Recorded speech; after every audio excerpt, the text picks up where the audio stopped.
Sinbad of the Seven Seas is a 1989 Italian fantasy adventure romp directed by ENZO G. Castellari and starring Lou Ferrigno as the legendary sailor Sinbad.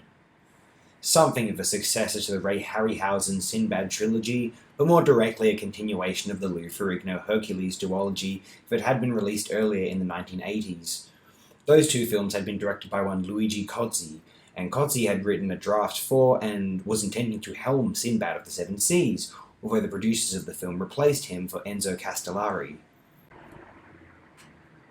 Ironically, Castellari was removed from the production after he had gone over budget, and Cozzi was brought back in to help save the film in editing. You would have noted in these screen caps that the film's prologue acknowledges Edgar Allan Poe.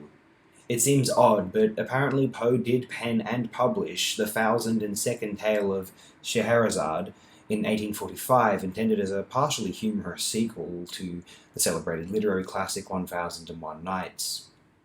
Poe's tale depicted the eighth and final voyage of Sinbad.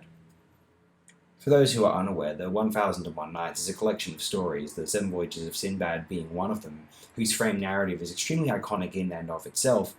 It details a Sasanian king who goes mad after his wife's infidelity. He begins to marry a succession of new wives, ensuring they are all virgins, only to execute them the next morning.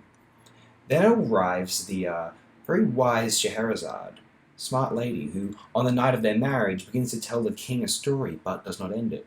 The king, intensely curious about how the story will end, delays her execution.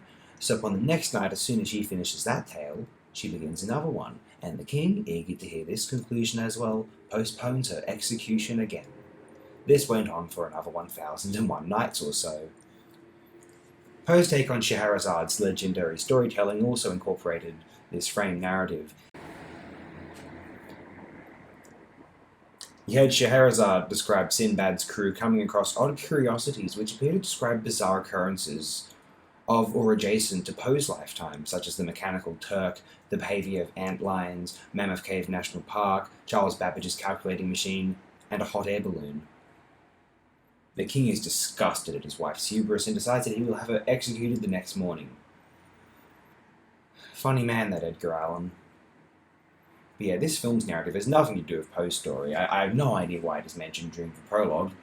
It features a frame narrative, a Princess Bride-esque bedtime story, but aside from that, I cannot see any remote resemblance to Poe's quirky short story. I have a lot of fun watching this film. It is pretty dumb, but fun to look at, features many fantastical VFX, some swashbuckling charisma, and doesn't outstay its welcome at 90-odd minutes. If you think you will enjoy this film, you probably will. I'm rather glad I saw this outlandish, entertaining Sinbad feature. It is colourful, enthusiastic, goofy, and above all, and most importantly, fun.